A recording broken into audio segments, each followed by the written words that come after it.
민주당이 전국 곳곳에 조희대 대법원장 사퇴를 촉구하는 현수막을 내걸고 여론전에 들어갔습니다.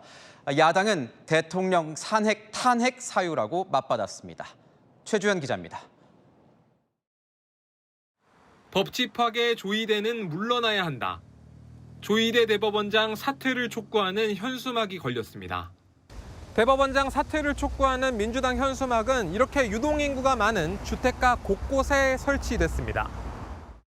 김민석 민주당 대표가 지시한 지 사흘 만에 곳곳에 현수막이 걸리기 시작한 겁니다. 희대는 역사적 비극이나 참담함을 드러낼 때 주로 쓰입니다. 희대의 대법원장 조희대는 즉각 사퇴해야 합니다. 민주당은 탄핵당할 충분한 자격과 자질이 있다면서도 사법부가 독립을 위해서라도 조 대법원장이 나가라고 외쳐야 한다고 비판했습니다. 야당은 조 대법원장 재청권에는 문제가 없다며 맞불을 놨습니다.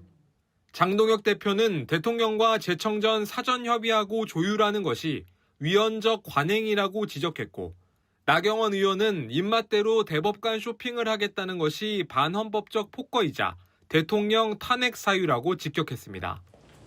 개혁신당은 김만배 씨의 대장동 의혹 항소심 무죄를 선고한 김민기 판사를 청와대가 대법관 후보로 선호했다고 주장했습니다. 대통령이 원하는 판사를 제청하지 않았다는 이유로 사법부 수장을 끌어내리려 한다면 사법부 개혁이 아닌 권력의 사법부 점령 시도라고 비판했습니다. 채널A 뉴스 최주현입니다. 조희대 대법원장이 서면 제청을 두고 침묵을 이어가고 있죠. 그런데 사태는 격화하고 있습니다. 자, 민주당 오늘 기자회견을 열고 즉각 사퇴하라라고 촉구했습니다. 관련돼서 야권은 방어막을 치고 있습니다. 영상 확인하시죠. 조희대 대법원장은 즉각 사퇴해야 합니다. 사퇴만이 무너진 사법 정의와 국민 앞에 속죄하는 유일한 길입니다. 조희대 대법원장이 탄핵당할 충분한 자격과 자질이 있다. 민주당의 주장은 헌법을 위반하는 궤변이라고 생각이 됩니다. 대법원장의 제청권을 무력화시키겠다는 순간 대한민국의 삼권 분립은 이미 무너진 것이라고 생각이 됩니다. 예, 오늘 박성준 민주당 수석대변인이 희대의 대법원장, 조희대라면서 희대의 대법원장으로 전락했다? 탄핵당할 자격이 있다, 자질이 충분하다. 탄핵하겠다라는 말은 안 하고요. 탄핵당할 자질이 충분하다라고 얘기를 했습니다. 여기에 대해서 장동혁 대표는 SNS에 대법관마저 입맛대로 정부가 정권이 한다면 이 법주시기 끝난 거다. 이재명 대통령의 재판 재개로 강력하게 맞서라. 조희대 대법원장, 이재명 대통령 재판 시작해라. 이렇게 했습니다.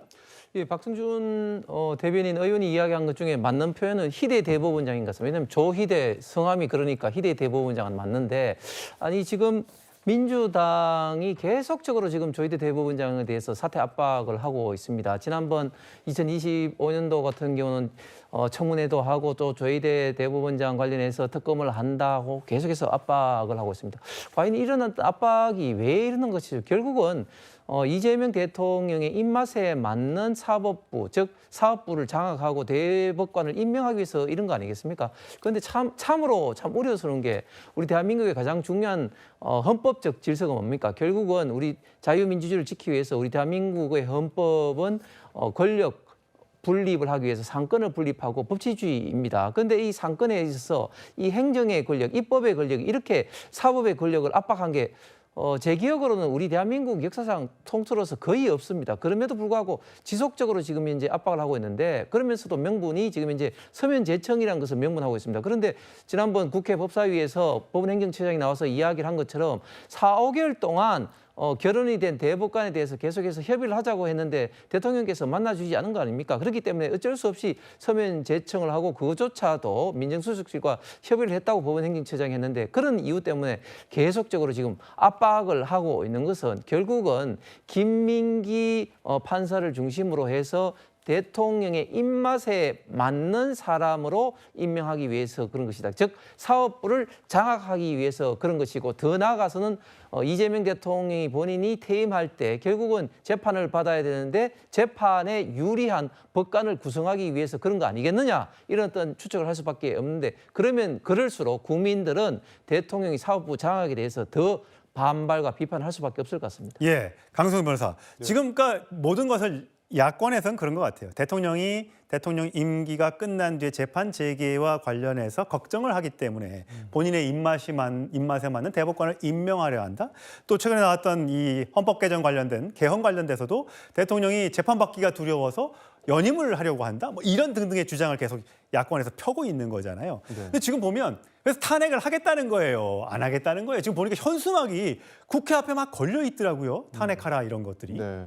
전 뭐 의사는 모르겠지만 개인적으로 법조인으로서는 탄핵은 헌법재판소에서 인용이 돼야 되잖아요. 그 인용을 되려면 탄핵 사유가 있다는 것을 입증해야 됩니다.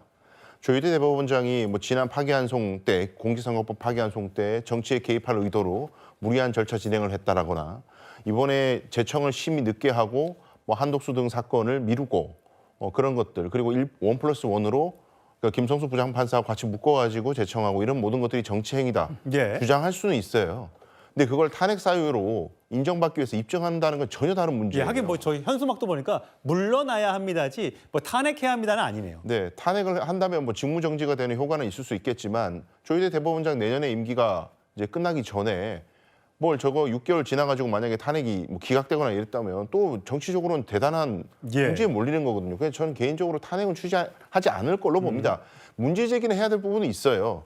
재청은 안 한다는 게 단순한 문제가 아닙니다. 5개월, 6개월 이렇게 지연된다는 건 이 대법관 한 사람이 물론 재판연구원을 휘하에 두고 있지만 처리해야 되는 사건 수를 산술적으로 계산하면 1년에 3,000건은 쳐내야 돼요. 예. 근데 한 분을 저렇게 장기간 동안 재청 안 한 상태로 내버려 둔다는 건 설령 뭐 말씀하신 대로 대통령께서 어떤 의도를 가지고 김민규 후보를 그 대법관 후보를 계속해서 밀려는 의도를 가지고 있었고 조희대 대법원장이 그것이 잘못됐다고 판단한다면 그리고 손봉기 부장판사가 정말 적임자라고 판단했다면 조기에 재청을 했었어야죠. 그걸 협의하라는 뭐 조항이 없다는 거 지금 다 쟁점이 되고 있잖아요. 협의는 의무가 법적 의무는 아니에요. 관례에 불과한 것이지. 그러면 진작 재청을 했었어야 됐다. 이 부분은 문제 제기가 돼야 되는데 근데 지금 생각해야 될 것은요. 손봉기 부장판사에 대해서 다시 재청을 하라거나 이렇게 요구하는 것은 협의 안 됐다는 것, 뭐 서면 재청했다는 것 이걸 문제 삼기는 어려운 것이 지금 그러면 협의를 다시 하면 될 거 아닙니까? 다시 대통령과 만나서 협의를 해버리면 손봉기 부장판사가 무슨 결격자라거나 추천해서는 안 되는 사람이거나 그런 것들이 밝혀지지 않는 이상 어려운 막다른 길이에요. 그러니까 저는 민주당이 문제 제기는 충분히 할 수 있다. 그러나 조희대 대법원장 물러나라고 하는 것 이상으로 탄핵이나 그렇게 빌드업을 해가는 것은 전 대통령에게 도움이 되지 않는다고 봅니다. 예. 송영훈 전 대변인, 지금 장동혁 대표가 재판 재개로 맞서라. 이거 재판 재개는 가능해요? 일단 재판 재개를 조희대 대법원장이 지시할 수 있는 사항은 아닙니다. 예. 왜냐하면 사건 자체가 파기환송돼서 서울고등법원에 내려가 그렇네요. 있기 때문에 예. 그 부의 재판장께서 공판기일 지정을 하셔야죠. 그리고 공판기일 지정하면 언제든지 재판을 재개할 수는 있습니다. 한 번도 서울고등법원 형사 7부는 공식적으로 공판 절차를 정지한 적은 없어요. 그 점을 짚어드리고 그다음에 조금 전에 우리 강수영 변호사께서 약간 팩트를 흐릿하게 말씀한 부분이 있어서 제가 좀 짚어드립니다. 조희대 대법원장이 손봉기 부장판사를 꼭 지명되도록 해야겠다고 고집한 적이 없습니다. 이건 뭘 보면 알 수 있냐면 노태학 전 대법관의 임기가 올해 3월에 끝났죠. 예. 그 무렵에 왜 대법관 후보자가 예전 같으면 임기가 끝나기 전에 재청이 되는데 재청이 안 되고 있는지를 3월 초에 여러 언론에서 다뤘습니다. 대표적으로 3월 4일에 중앙일보 보도를 보면 청와대가 고집하고 있는 1번 픽이 김민기 판사고 반면에 대법원에서 생각하고 있는 것은 1순위가 박순영 부장판사, 2순위가 윤성식 부장판사라고 이미 언론에 나왔습니다. 그리고 대법원장도 그 1, 2순위 픽을 포기하고 손봉기 부장판사를 제청한 거예요. 예. 그리고 여기서 방금 언급된 박순영 부장판사는 윤석열 정부 때 대통령실이 만약에 김명수 대법원장이 이 사람을 제청하면 우린 거부하겠다라고 시사했던 적도 있는 진보 성향 법관으로 평가받는 분입니다. 그러니까 조희대 대법원장이 어떤 고집을 부려서 이렇게 된 것이 아니다. 그리고 그동안에 협의가 없었던 것이 아니다. 이 점을 좀 짚어드립니다. 예. 자, 민주당에서는 탄핵보다는 지금 물러나야 한다. 물러나라라고 지금 압력을 가하고 있는 그런 상황입니다.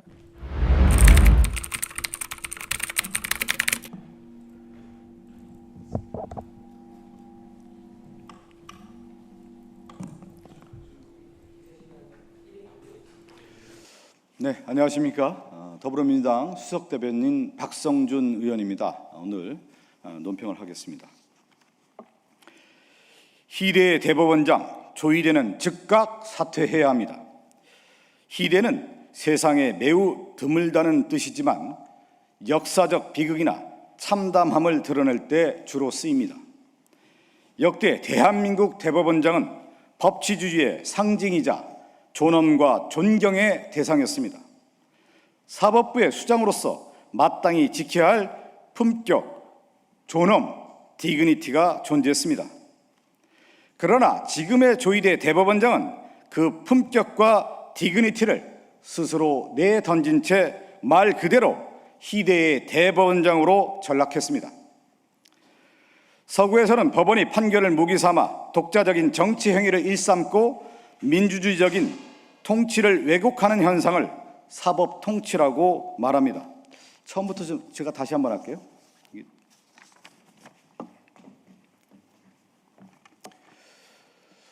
더불어민주당 수석대변인 박성준 의원입니다. 오늘 논평을 하겠습니다. 희대의 대법원장 조희대는 즉각 사퇴해야 합니다. 희대는 세상에 매우 드물다는 뜻이지만 역사적 비극이나 참담함을 드러낼 때 주로 쓰입니다. 역대 대한민국 대법원장은 법치주의의 상징이자 존엄과 존경의 대상이었습니다. 사법부의 수장으로서 마땅히 지켜야 할 품격과 존엄과 디그니티가 존재했습니다. 그러나 지금의 조희대 대법원장은 그 품격과 디그니티를 스스로 내던진 채 말 그대로 희대의 대법원장으로 전락했습니다. 서구에서는 법원이 판결을 무기 삼아 독자적인 정치 행위를 일삼고 민주주의적 통치를 왜곡하는 현상을 사법 통치라고 말합니다. 영어로 주리스토크라시라고 하죠.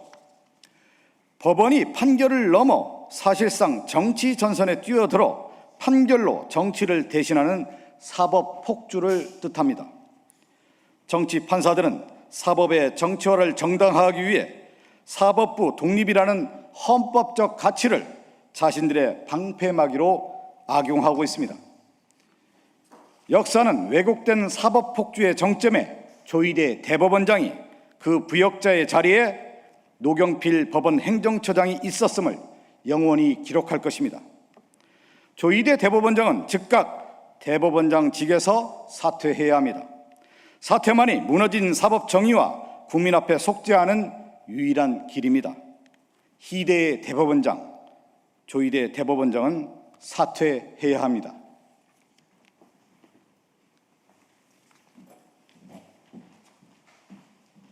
조희대 대법원장하고 별개이긴 한데요. 그 장미란씨 사건 계기로 해서 검찰의 시스템에 대한 우려가 좀 많이 나오는 것 같은데 이거에 대해서 생각 좀 어떻게 보고 계실지 궁금합니다. 네, 그거는 뭐 오늘